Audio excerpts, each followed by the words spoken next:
Okay, we should be live. Hi guys, welcome back to Views with Verse, the series of interviews that I've been doing every other week to interview people about their relationships with deity and get some different perspectives on how people interact with deity. And this week we have the amazing Miss Arwen Lynch, the Joyseeker from Tarot by Arwen.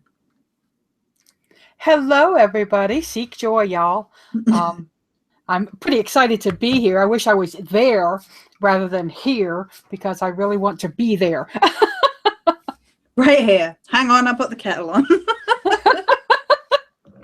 Okay, we can see chat. That's great. I can actually see chat this week. That's wonderful.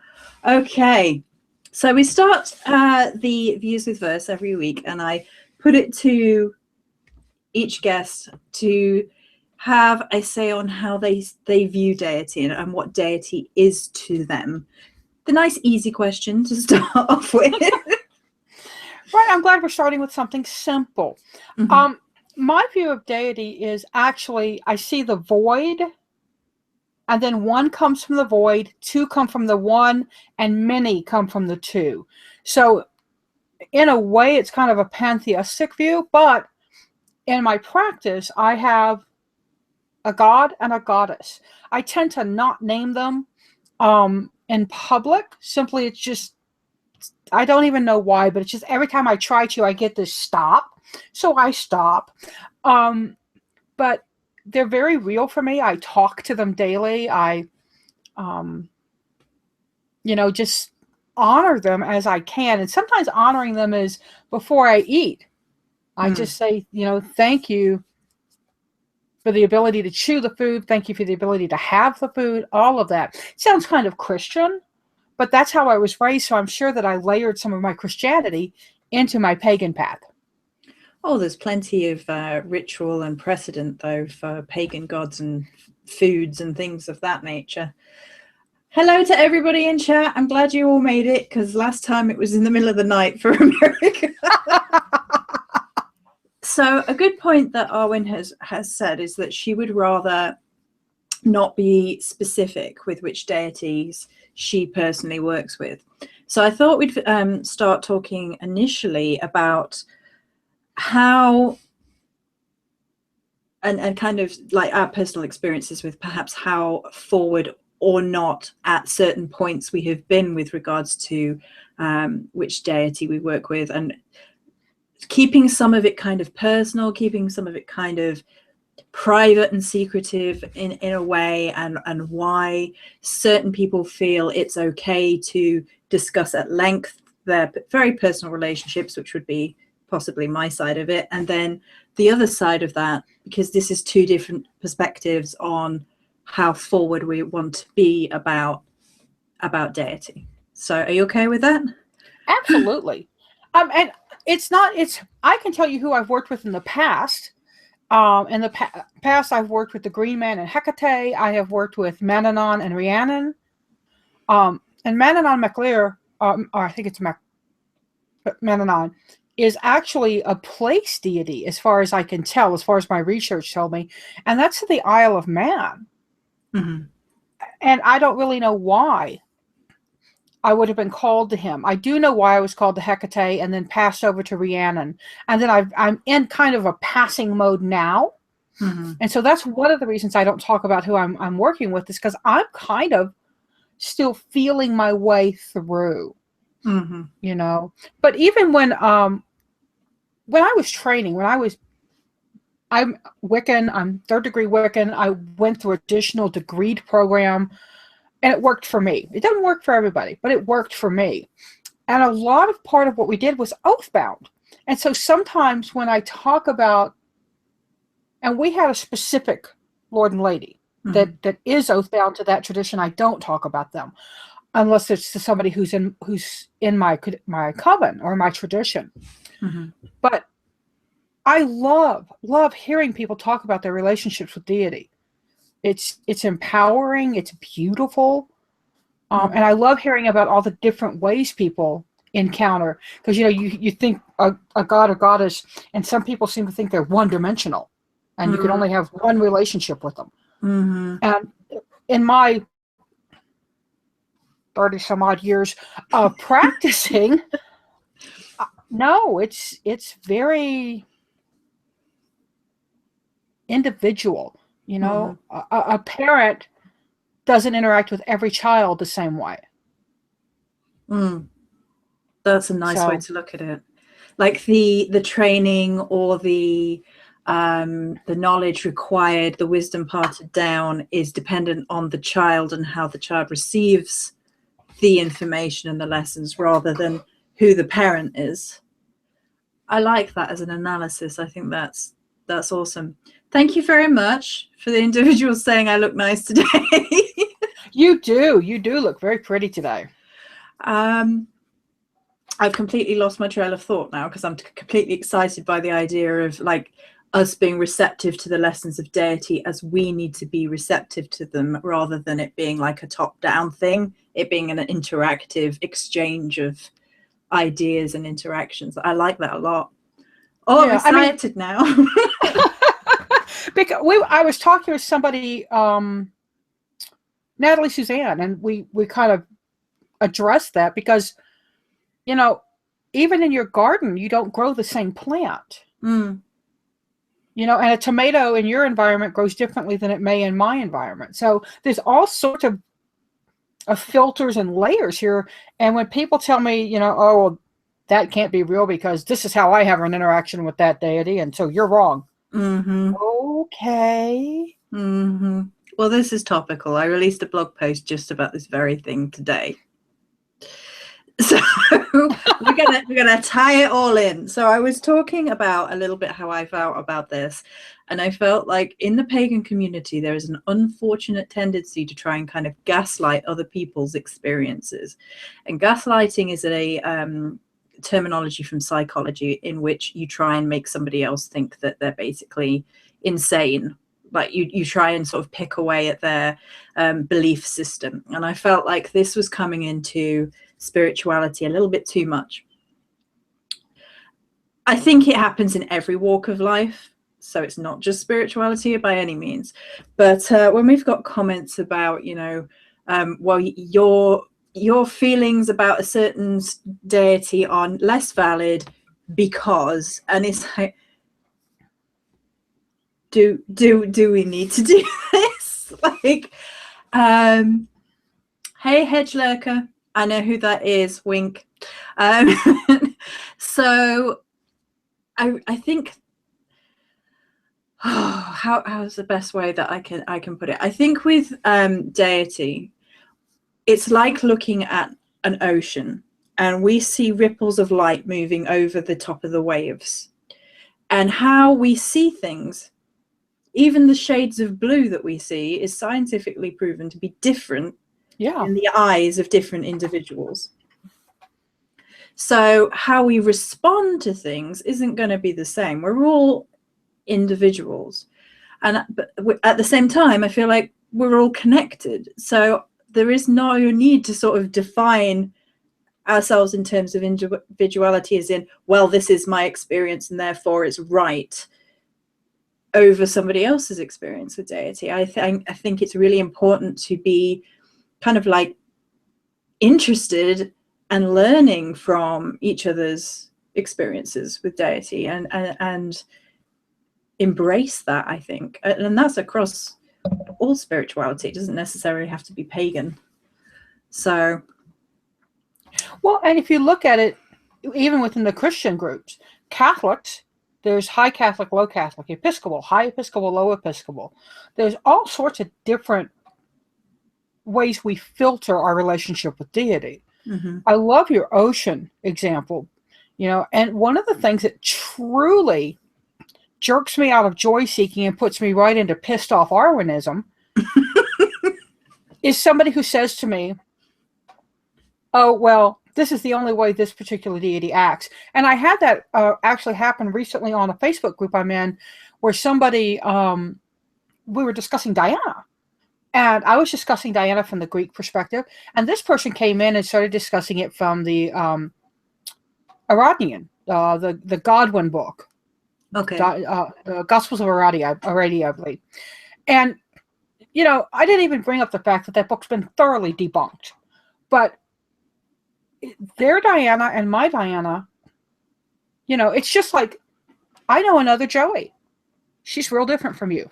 So, yeah, and I really think that people who are one note or one way have a, and I'm going to say this, and it's probably going to irritate people, and I'm sorry in advance, but they have a real low self-esteem because they have to build themselves up by tearing others down. And I don't see a reason to do that. I'm Wiccan. You're a witch. I don't see anything wrong with what you do. I think it's awesome and wonderful. And I learn from you when I watch your videos.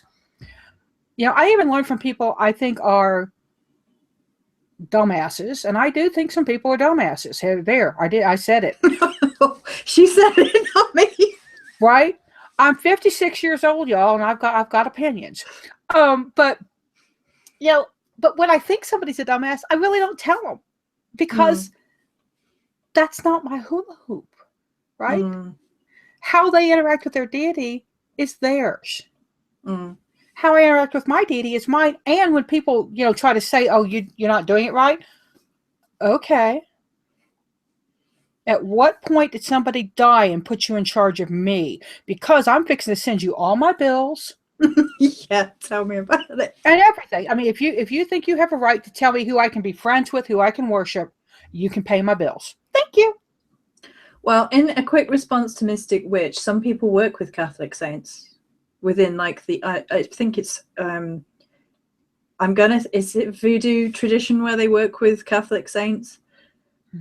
I don't know a huge amount about that side of things, but you know, different people work with deity in all sorts of ways. And I was talking about this in the blog post today, so I'm ruining it for everyone who hasn't read it yet. But if you haven't read it, please go read it. I mean, let me know if I'm completely off bounds. But I was saying that at some stage within all spiritual practices, something was basically created by people. And whether it's the mythos, whether it's the way of interacting, with the way of meditating, the way of setting up an altar, it's all basically made up by an individual at some point.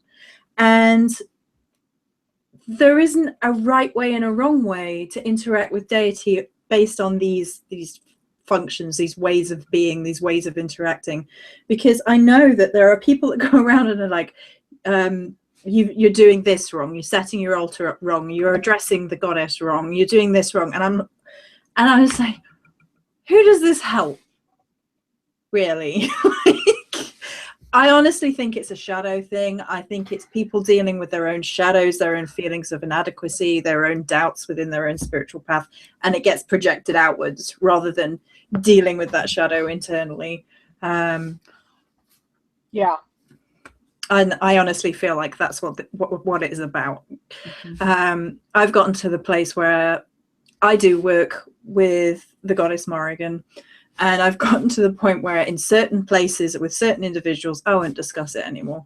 I'm not discussing it anymore just to be told I'm wrong, or this doesn't happen this way, or I've been having some moments of spirituality lately, which I've talked a little bit about, I've blogged a little bit about, but mostly I'm keeping between myself and a few close women, and it's like nothing else on earth, this spirituality. So I'm having these moments of incredible depth and insight, and then on the outside there are people like, it's not real, you can't do it this way, and I'm like, I'm experiencing this, so this isn't bothering me at all. But yeah, and people who try to tell you or me or anyone how to practice, get out of my hula hoop. And for people who worship saints, if they're Wiccans and they have saints on their altar, if they call themselves witch or pagan, fine. I don't find it weird. I find it works for them. It's a good thing. You know, would I think it was wrong for somebody from Quebec to speak French and English? No. Just because I don't doesn't make it wrong or weird or out of the, it could be out of the norm, but baby, I'm out of the norm. So I've heard some incredibly insightful and incredibly interesting tidbits from certain Christian witches within the pagan community. And there is no way in a million years that I will ever follow any strand of Christianity, because it's just not my bag. I've never gelled with it. I've never vibed with it. But that doesn't mean I can't see the beauty in somebody else's path. Yeah.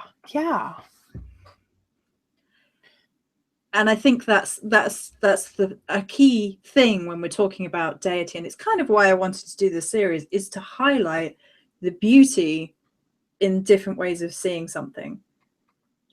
I think that's a beautiful thing. I think it can be a beautiful thing, and redressing that is important, I think. Mm-hmm. So, and I strongly, go ahead, I'm sorry. No, it's all right, go on. I was just going to say, I strongly believe that deity approaches us in ways we can identify with deity. Mm-hmm.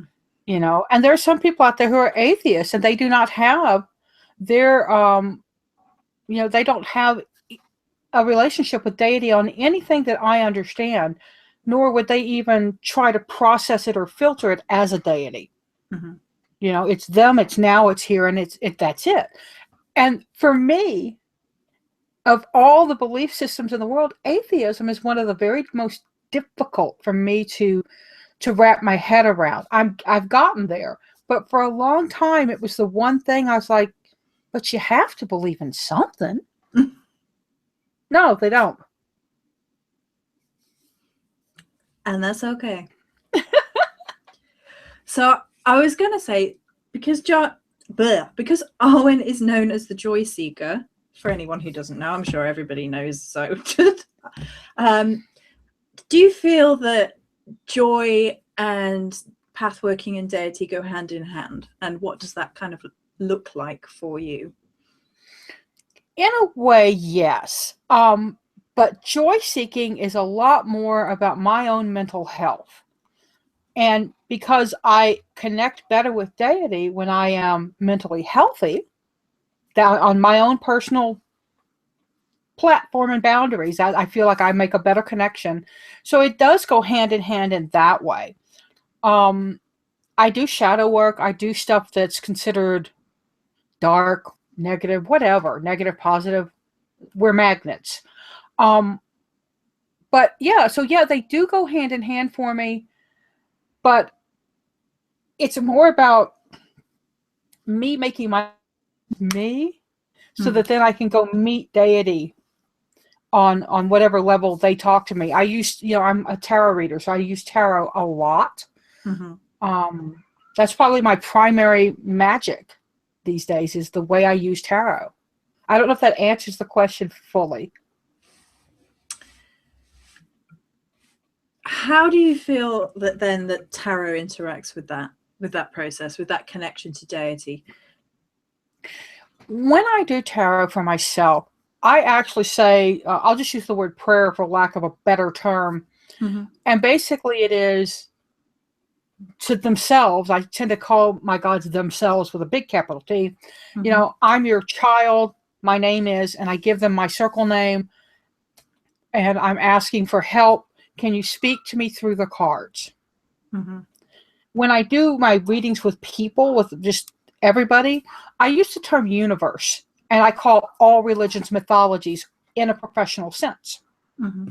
Because it evens the field and evens the ground for when I'm working with others. But for myself, I may say universe, but universe for me means themselves.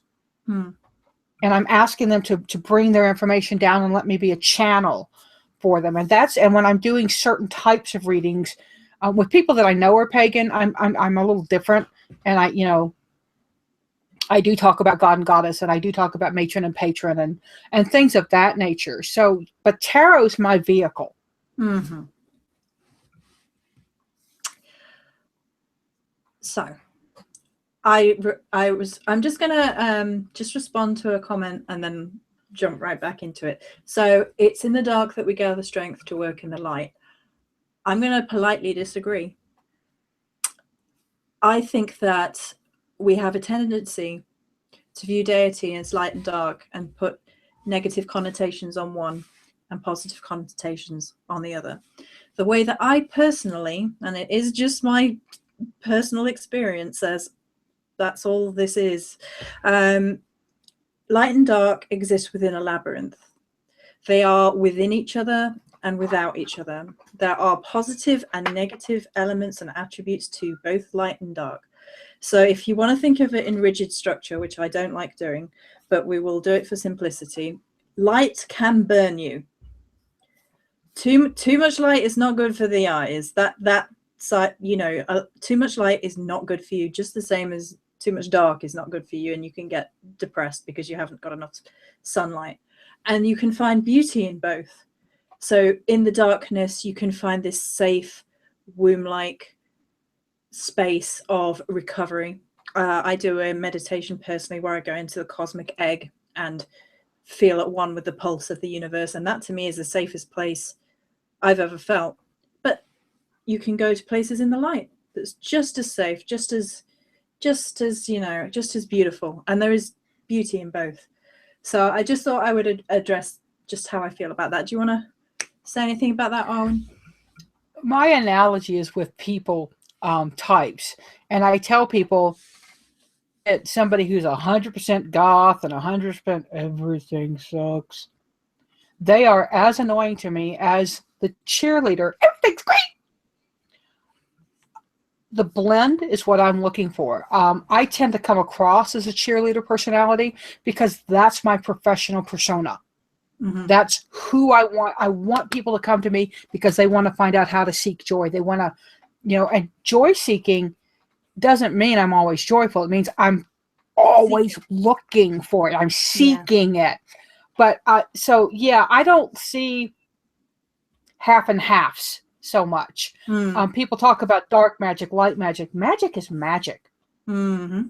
It's how we use it, you know, that makes it a negative or a positive. And like you said, both have good and both have bad. So neither a cheerleader nor a goth shall I be. Glitter goth, come sit with me. We're glitter gothing it up. So hi everybody that's just joined. So I did want to talk to Arwen about her matron/patron readings within tarot. Before we touch on that, I am going to say I had a reading with Miss Arwen last week, which was really amazing. And if you haven't, I will let Arwen plug at the end of the video, but I'm going to plug now. If you haven't had a reading with Arwen, do it. No arguments, just do it. But in that reading, towards the end, Babe, the Morrigan, interfered. Babe showed up as a white cow with red ears and eyes at the end of that to remind me of something that I needed to know, which is personal, and we won't go into that. But I'm going to put it to Arwen about how that interaction comes through you when you're doing the matron and patron energies, because presumably you do something very much like I do when I'm making sets for people, which is receiving messages and tapping into different facets of deity. And how does that feel, and how does that kind of look for you when you're doing that? It's an interesting experience. I actually did my first intentional video chat reading just yesterday with somebody where they asked me that question, because normally the matron patron is an email reading, because I do some personal work before I do it. And basically it's me saying, hey, y'all, I need to talk to somebody for this person. And I don't know who that somebody is, but if you wouldn't mind letting me be a channel for them, I'd appreciate it. That's kind of a glossed over version of how I approach. I do it with a lot more respect. But when it happens, and I do have people show up in readings, I've been having deities show up in readings more this year. I don't know what happened, but it's been mostly this year. Usually it's dead people. But I'll be talking to somebody, and I think Joey will agree to this, that all of a sudden I will look over here. Mm-hmm. And it's almost always off to my right shoulder. I don't know why that is, but that's the side that I get, and I will look, and then I look back and I have a memory of having seen something. I don't actually see anything there. I don't. I just have a memory of, and then I'll relate the memory of to whoever I'm talking to, or do it in writing. It's draining. It's very tiring when it happens. I had somebody, and we had 3 different people show up. They were all ancestors, and one of them was, I do not mean to be disrespectful, but a pushy old broad. Every time I opened up my mouth, I would hear like, blah, and have to say what they said to me. And I try to preface it with, I don't know why I'm saying this. I don't know why I'm looking at you, Joey, and saying you need to make peanut butter chicken tonight and I'll put it up as an offering. I'm just making that up, y'all. That didn't, but, but the matron patron readings have been they're tiring, but they're fulfilling. I did one yesterday. The one I did yesterday, the deity that came through was fairly obscure, but that person did research and sent me an email this morning and said, oh, they're actually connected to this deity, and that's the deity that I've been thinking about. And she found an article that said, this is another name for this deity as far as we can tell. So, but, our history, we have a lot of gaps. Oh, yeah. We've got a lot of history that's missing and not recorded and all that sort of thing, which is a problem with deity, I think. I was doing this the other day when Arwen sent me some work. Arwen sent me an essay. No, Arwen sent me a book, which is about the Morrigan. And it was interesting to me because that to me was the Morrigan interfering again.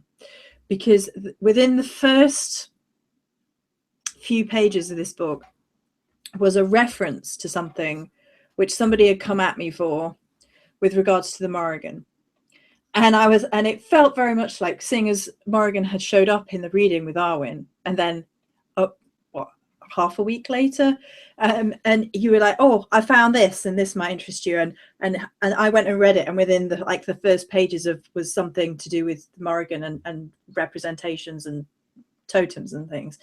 And I was like, it's interesting how messages come from deity in all sorts of ways, isn't it? Because what's happened to me recently, and I think this kind of relates to how Arwen works with regards to talking to other people with tarot and deity, is sometimes we do just get messages that are not for us. That just happens. And especially if where we're at, we're feeling kind of lost, we're feeling kind of isolated, we're feeling kind of like disconnected for whatever reason. And there are plenty of reasons to be disconnected from our own spiritual selves, from our higher sort of connection to deity, and it's usually us doing that. It's not usually deity doing that. So it's interesting to me how sometimes deity like full on knocks at our door with other people, and I'm sure that's happened with Arwen plenty, given that you interact with deity for people basically when you're doing these tarot readings. So my question for Arwen is, just to come back in a roundabout kind of way, have you ever had deity do that to you? So have you had deity give you messages through other people that perhaps you weren't expecting and kind of altered the course of spirituality a little bit? I have. I like to trade readings with other readers, and there's Barbara Moore is a tarot author, and she and I exchanged readings. And her reading was just, she was going along, and it was written out, and all of a sudden she went, okay, this is probably from spirit, and then she just went blah. And it was basically a message that I needed to accept being a channel for spirit. It was kind of a validation because at that point I was really struggling with doing tarot readings where dead people showed up. Not my idea of, a fun cuppa. But I had to accept it and realize that it was going to happen. I mean, I can do a reading for somebody and just completely ignore that side. I can shut them down. But have you ever had a child that just going, hey, hey, hey? it's a constant annoyance. Yeah. So, and I have a couple of friends that I get messages a lot for, and I'll just text them and say, I don't know what this is, but blah, blah, blah. Ember's one of them. She's actually used to it by now, where I just shoot her a message and go, okay, I don't know what this is about, but you need to finish this. So. How would you know, when presumably does this happen to people who you are close to, or just it does happen in general?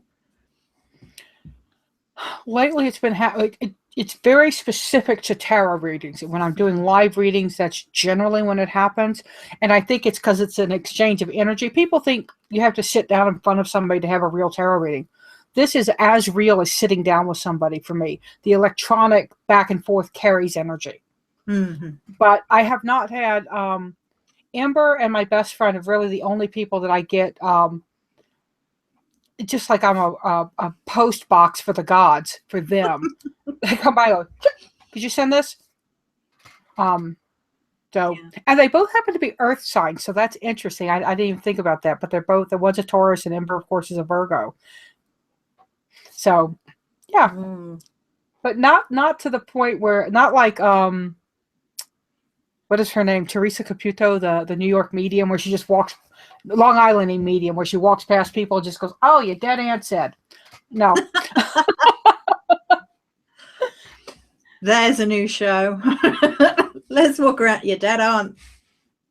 No, maybe if she's doing it already. I'm kidding. I'm joking. Before anybody's like, okie dokie. So I'm gonna warn you, chat.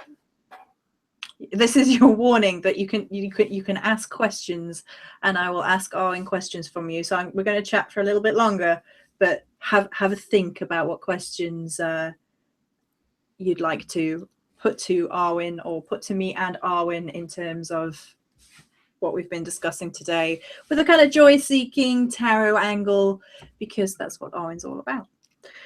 And go. Right. Okay. So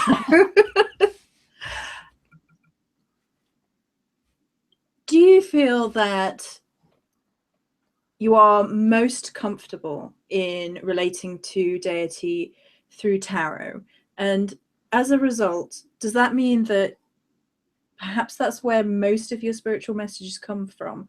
Or if not, do you find a balance between other methods of communing with deity as well as tarot? That's a great question. Tarot primarily, but I also, there have been readings where I've had the cards in my hand, pulled one card, and literally put the deck down and just let it come whatever was coming in, come out. And I tend to, it feels like channeling, if I knew what channeling felt like. You know,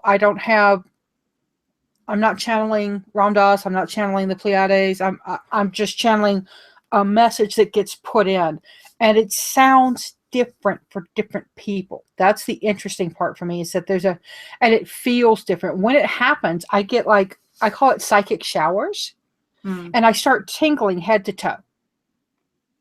It's like somebody has just lit me up with energy. And then I offer the message. I just have to say what I have to say. And I've had people who, you know, up front said, I don't get it. I don't know what you're talking about. You know, this doesn't sync with me. And I'm like, okay, let it sit for 2 weeks at least, and then come back to me. We'll talk about it later. Invariably, if they come back, it's to say, never mind, I got it. Because some of my messages come across really bizarre. You know, even when I have my mouth open and I'm saying them, they just sound weird. And I acknowledge that. I say, this is going to sound really strange. I'm told I have to tell it. Sometimes the messages are back to me. They're not actually for this person. And so that's happened. I ramble. Do you use different tarot decks for different deities? Do you feel that certain deities, either within your own practice, or perhaps when you're working with someone on a matron-patron reading, whichever, and you feel drawn to different decks for different types of deity? Not typically. Typically, I use my Gaian Tarot. Recently, I've the Triple Goddess Tarot that I just got, Jamie Elford's deck. I've been using that a little bit, but I have been drawn to pick up this deck a lot when I'm doing matron patron readings, the Awakened Soul. In fact, I did a matron patron reading with nothing but that deck. It was an email reading, and the woman she put a testimonial on my website about it, about how it really was like boom, boom, boom, boom, boom for her. So sometimes I do pick up a different deck. Right now, most of my decks are packed because I'm trying to get organized. I've got decks over here, but some of them are review decks. So generally speaking, I stick with the Gaian. So I'm going to put this question to you first. Do you have any tips for recognizing messages from deity? As presumably outside of deity. Pay attention. In my experience, deity tends to offer you 3 repetitive things. Like if I said the cow to Joey, then maybe that same day or within the next 3 days, she's going to get, more cow references that just come out of the blue. Trust what you're receiving. And that's hard. I'm 56 years old. I've been doing this since 1981, y'all. I've been walking on the pagan path and working with tarot. And it's still hard for me. And I still say, this is going to sound kind of really bizarre, but so you got to learn to trust. We've been taught not to trust ourselves. We've been taught that we don't have imaginary friends, that we don't see ghosts. And it's because of fear. People are afraid of this. So we have to learn to trust and not be afraid. And we've kind of come full circle a little bit with this, because this is very much about trusting the individual signs that you receive, rather than being too worried about how other people receive their signs, because it is a personal experience at the end of the day. I think there is some trial and error involved, and at some points in your path you will look back and you think, I'm pretty sure that deity was trying to warn me about this, and I wasn't open to this, and they were slapping me around the head with all these messages, and this symbol and this symbol and that dream, and then that message, and then that letter, and then it makes sense in hindsight. And then you kind of learn from that experience to be aware of those little sparks of light that show up at certain points, and they kind of feel different. Like for me, it kind of feels different. It's like if you see a picture, for example, right? You see a picture on Facebook and you're like, oh, that's pretty. Oh, that's pretty. I like that. Okay, I might share that. But then you might see a picture on Facebook and you're like, it's doing something. It's drawing me in. I'm like almost attached to the imagery. It's speaking to me. I'm not quite sure why. I'll analyze that, and it's a bit different. It feels different, if that makes sense. Okay, what's the next question that we've got? Do either of you believe the average Joe should purchase tarot cards just to have? What you mean, just to collect the artwork? I don't think there is a such thing as an average Joe. I think again, we have to be very, very careful about how we're looking at other people, because we don't know where they are at. We don't know if secretly they're a tarot genius and they're just afraid to tell anybody. We don't know if somebody has bought tarot because they're in a really awful freaking situation which no one knows about, and that might be the key that unlocks the door of their personal freedom. So I think we have to be very careful with whom we say is an average Joe with regards to tarot or anything magical or spiritual, because it can change in a heartbeat. And anyone can read tarot. Anyone. It's not a super secret club. You don't have to be psychic to read tarot. I know some tarot readers that are symbol tarot readers. They don't, and they will tell you flat out, they don't use intuition. They read exactly what they see on the cards, and that's the way they do their readings. And they're exceptionally good readers. And then there are readers like me who say I'm a psychic reader. I do intuitive readings, and I happen to think I'm a good tarot reader. So tarot is simply a tool. If you are drawn to that tool, get it. So Earthchild asked, do you feel that we can get in touch with Deity by using oracle cards, which we've kind of already answered, seeing as Arwen did a whole reading with oracle cards. So just to show you guys, right? Hang on my desk right now. On my desk right now, I have 4 oracle decks. 1, 2, 3, and this is the inner hue one. This is open. I don't know where the top of the box is. I collect oracle decks. I gave up. I collect them. I love oracle decks. I love oracle. I only have 2 tarot decks that I can really connect with, but oracle, I think it's the sky's the limit with oracle, because it's so out there. It's so different. And if you find an oracle deck that really resonates with the same vibration that you feel for your deity, of course that will interlink, because the medium is you. Yeah. So yes, it's the answer to, do I think you can use oracle? Okay, could you tell us if you have worked with gods and goddesses?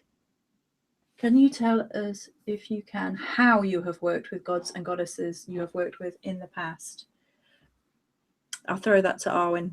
Gods and goddesses in the past that you have worked with. Can you tell us how you did so? What I consider generic, put statues of them on my altar, gathered up whatever natural ingredients were key to them. Like for the Green Man, I like to put acorns and pine cones up, because he seemed to enjoy that. So I don't have any real special way. I just, or put pictures of them up, and that's how I honor them. I hope that answers the question. I'm pretty basic, I think, in that area. So before I worked with the Morrigan, I worked in the abstract. So I worked with archetypes. I worked with male and female, masculine and feminine, god and goddess. And I didn't really understand completely, but Morrigan, the Morrigan, goddess Morrigan, had always been with me right from the get-go, because I always prayed to Mother, for example. I always spoke to Mother, and Mother spoke back. And it was only in hindsight that I realized who Mother was. In terms of how we have worked with gods and goddesses, I'm going to say that A, I have a whole load of videos of different ways you can work with gods and goddesses. B, I think what is topical with this particular interview is that, embrace your individuality is kind of something that we've touched on more than once. So don't be afraid about how you should. Just do what feels spiritually enlightening, spiritually uplifting to you, and be okay with the uncertainty of it. That's an adventure. Spirituality is an adventure. You should be excited, you should be nervous, you should be all these emotions, because that's part of the process. That's how we learn.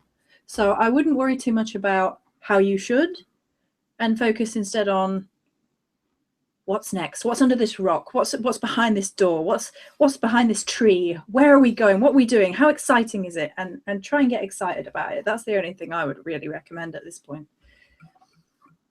Okay. Do you ever have any trouble understanding what deity is trying to say to you? Yeah, sometimes I do, and sometimes I have to use the 2x4 with nails method.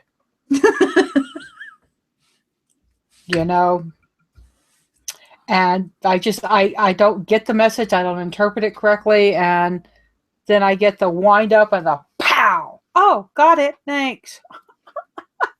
But I think that's what Joey was speaking to. When you learn math, you don't dive into calculus. You have to learn the basics. Same with working with deity. You've got to learn the basics, and you're going to screw it up sometimes. But I've never met anyone or had an experience where deity said, "You didn't do it right. Get out of my sight." I think that's a Christian Judeo-Christian overlay. Hmm. When people have experience, we're bringing in our God the Father kind of interpretation. Thing. Yeah. I'm going to say that I think that messages from deity, particularly where I'm at right now, are layered. So I'm going to see if I can put this into words, because this is going to be complicated. The way that I've been working and getting messages from deity recently has been very much in the flux, in the underworld space. It's to do with ancestors. It's to do with being in the flow of things, in the cycle of things, and not seeing things rigidly, one way or another, yes or no, light or dark. It's kind of like the rejecting of the rigid and being in the flow like this. So often when I get messages, they shift, they shape shift, and they are multi-layered. So for example, I've had these coffee divinations, which people probably all know by now. People are probably sick of hearing about it, because they have blown me out of the water with these coffee divinations. People think I've painted them. I wish I could paint like that. I wish. It's literally, I drink it and they're at the bottom and I take a photograph. And the images seem to shift and move. And as I move them around, I can see different things. And they're very multi-layered. So for me, there isn't a wrong. There's just the bit that we perceive, and then we perceive a bit more, and then we perceive a bit more, and then we glean a bit more meaning, and then we dive a little deeper. As long as we're open to that process, which I think is the most important thing, being open to that sort of submerging ourselves within deity and the messages that are coming through, I don't think there is a misinterpretation. There's just where we are right now versus where we will be further down the line, and how we interact with the different messages we then receive, if that makes sense. Yes. Yeah, I'm going to add to that, because something you said sparked something for me. It's like beginner Spanish, Spanish 201, Spanish 301, Spanish 401, mastering Spanish. Sometimes deity speaks to us in a way that feels like a foreign language, and we have to learn it. Or literally, because I've had dreams in Russian on occasion, which just to throw it out there. Okay. I've been getting stuff like foxes and moths for months. Oh, welcome to my box. We have cookies.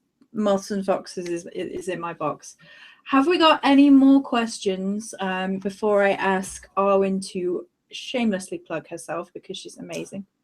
Have we got any more questions? Has deity ever visited you in your dreams? Yes. And scared the bejesus out of me, because I didn't realize who it was at first. And she was very kind, and she has a reputation for being a cranky old woman. But she was very kind to me during a time I needed it, and kind of explained some things to me. So it was kind of a precious dream. But yeah, I do have them show up when I'm doing meditation. That happens a lot. I have a meditation that's specifically designed to go walk with deity. And so when I do that, yes, sometimes they don't show up. You know, sometimes it's like a busy signal. Dreaming deity for me is one of the rarer things. So a lot of people dream about deity, and that's how deity contacts them. For me, in context, I remember 4 or 5 dreams a night. I dream a lot. I'm not a heavy sleeper either. I wake up in between dreams, which is probably how I remember so many different dreams. So I dream, I wake up, I go back to sleep, and then I end up remembering multiple ones. And recently I had a dream that was all kinds of crazy detailed, and I'm pretty sure it's to do with reincarnation in its own bizarre way. But with regards to deity, that doesn't happen often. I think I've had the Morrigan show up once that I can remember, because I usually journal about it if that sort of thing happens. But that's not the norm for me. Like, an interaction in meditation, like Arwen said, is far more usual, or kind of like, it's kind of like slipping into the underworld space without going into meditation. So you suddenly feel your conscious shift, and then you get messages. That happens to me a lot. Dreaming, not so much though. Dreaming is a rarer thing for me, but dreaming has been doing all sorts of weird things in my life recently anyway. I've started analyzing my own dreams whilst dreaming, which is possibly the most Virgo thing I've ever heard myself say, that I'm aware I'm dreaming and then I'm analyzing my own dreaming. So there you go. That's okay. So are there any more questions? Last call for questions. Anyone who's just popped in is free to ask a question. We've got 5 minutes before we can really need to start plugging and wrapping up. Any questions about tarot and deity? Joy seeking and deity? No? Have I exhausted you all? You're all like, oh God. Have you ever seen a physical manifestation of deity? Yes. Me too. On more than one occasion. Yes. And still do frequently. The green man is somebody who constantly shows up for me. Constantly. And I've had other encounters, but he's the most, look at me, for me. I've seen the Morrigan physically manifest, if you like. That's full-on physical manifestation a couple of times, maybe in the entire times. She likes to be behind the scenes, behind the curtains a little bit, because I work with Bave primarily with that phantom energy, so she's a little bit more images and figure it out, but twice. And then Hades. I mention Hades every week. Hades has popped up in my feed again, so I'm a little bit worried, because the minute I get Facebook feeds about Hades, I'm like, oh no, we're doing this again. But I have a photograph that I took, and it's a shadow in my curtain, and you can see detail for detail, it's Hades with the beard and the cloak and the face, and you can see it. It's quite eerie. So yes. Can we be guided by feathers, as I have received 5 in one day, all from a yellow hammer, and has led me to learn a lot about birds? I think you answered your own question. Yes. Yeah. That has provoked a response in you, and provoked you to go read, and provoked you to go seek. So anything that provokes you to go seek, to me, would be a way of being guided. Do you want to add to that, Arwen, or is that okay with you? But no, I absolutely agree. Time I would say that you're not being guided by feathers is if you live like in a place where I live and get dove feathers all the time. I have hundreds of doves around here. So I can't actually say that those are messengers, because if they were, I would go out and pick up every feather in the hopes that they would leave. So to answer the question about seeing Morrigan as a raven with red eyes, that is very possible. Both Arwen and I have seen her as a cow with red eyes and red ears. That's how she showed up when she was interfering with Arwen's reading. So a raven with red eyes, yes, that could easily be the Morrigan. I'm always hesitant to say in any given situation that yes, it is the Morrigan to anybody's experiences, because I don't think I have that right, despite what people claim. And it's a very personal thing. It's a very personal interaction, and it's part of your journey to figure out what your symbolism means to you and what that message is. So a good question that I think we'll finish up on, or there's a couple. Okay, we'll combine these, Arwen. So what's a good, which tarot deck would you recommend for people who are beginners? All the Single Hades is indeed what I saw earlier.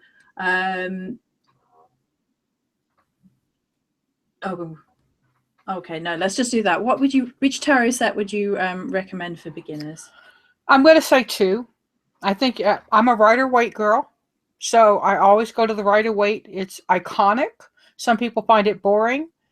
Some people find basic English boring. It's iconic for a reason. Mm-hmm. And then I say pick a Rider-Waite clone that speaks to you. And by clone, I mean it's numbered the same way as a Rider-Waite. So the Wild Unknown is a clone. Triple Goddess is a clone. Anything that speaks to you visually, because tarot's a visual tool. So, and then study them side by side if you like. That's the way I teach tarot. So the very last question, because we're running out of time, for Arwen, how do you deal with people who ask for a reading and don't open themselves up for their question to be answered? Okay, take their money and laugh? No. Sorry, that's kind of. I've had people do that to me when I do like in-person readings at bars, at parties and stuff. And I've actually told one man that I wouldn't take his money because I didn't like his energy. So I didn't want his money in my wallet. I didn't want his energy. Yeah. But for the most part, the skeptics, I welcome them. If somebody comes and they want to plunk down, I am not cheap, y'all, for an in-person reading. I'm not. I do this as a living, and it's a professional consultation, and it's pricey. Okay, it is. But I offer people communication, and I don't really do cold readings. Like, I will say, don't ask me your first question and then lay out cards and see if we're in sync. And then I want to talk to you. I want to find out what's going on with you. What do the cards mean to you? What are you seeing? And to go from there. It's very organic. But somebody who wants to plunk down, for a cheap reading to me is 25 or under. And okay, if you want to waste your money like that, go for it. But if you want to waste that kind of change with me on my readings, you're kind of silly. So most people don't do that with me anymore because it's a price point at which you have to commit. And it's one of the reasons I raise my prices. Okay. Just to quickly address something, we have actually mentioned Cow and Morrigan in this chat itself. Bees, again, welcome to my box, because bees and wasps are something that have been coming up for me the tail end of last year and into this year with regards to tribe. So I will quickly tell this anecdote, if you like, and then we will plug Arwen, and then we will have to round up because Arwen's busy. So I'm aware of time. So sorry for anybody else whose question got missed or anything. But so bees came up for me when I was asking the Morrigan about tribe. I felt very isolated at that point. I felt very alone at that point. And then they're like a queen bee came right up to the window. And there was very much this queen bee energy, like sovereignty. Bees also have a connection to the land, a connection to interlinking with one another and fertility of the land. So if we consider that Morrigan is a goddess whom is supposed to be directly correlated to the welfare of the land, she changes kingships in the mythology so that the ruler and the land will flourish, then bees make sense in that terms. They're pollinating the land. They are feeding the land in the way they feed humans in a way with the nectar, the honey. So there is this kind of interlinking tribe thing going on with bees, as well as kind of like this sovereignty thing as well. So bees make sense to me. Just to finish on that. So if Arwen would like to plug herself, plug away, where can we find you? What do you offer? What do you want to tell us about? Well, you can find me here on YouTube. Just search Tarot by Arwen or Arwen Talks, and you will find my blabby little videos. You can find me online at tarotbyarwen.com. If you want to get a reading, click on Work with Arwen. And I have email readings and video chat readings. Would love to work with you. I'm open to y'all asking me questions about how readings work. I don't do interpretations of your readings or other people's readings. I don't reinterpret. That's not my job. And it's a waste of your time for me to do that. You already know the answer. You just want confirmation. Mm-hmm. Yeah, and I teach tarot classes. I'm fixing to, that's probably in the next 2-3 months in the Southern Speak, re-release my e-course. It's a 9-week e-course. I'm going to release it differently, so the price point's lower on that. But it teaches you how to read tarot intuitively. Oh, nice. So if you're interested in all of that goodness, you can find Arwen at those locations. I tend to share Arwen's Taroscapes every week, the main video where you can then find your little astrology for your sign, which is something that she does on the Starry Eyed Facebook page, because I love that. I love hearing about my Virgo week. And you can find me all over the place. You can find me here on YouTube, as presumably most people who are watching will know. I'm also on Twitter and Pinterest and Instagram and Tumblr, and all the links will be down below eventually, because upon setting up I don't link them, but I'll sort that and fix that at a later date. But they're under most of the other videos if you want to be able to find me. Okay, so that is it for this week's Views with Verse. Thank you very much to Ms. Arwen for coming on and being my guest this week. Thank you for you guys for your questions. I think we had some really interesting questions this week. That was awesome. I really appreciate the opportunity to come chat with you. I love doing this, so thank you very much for asking. Yay! Yay! Seek joy, y'all! And many blessings.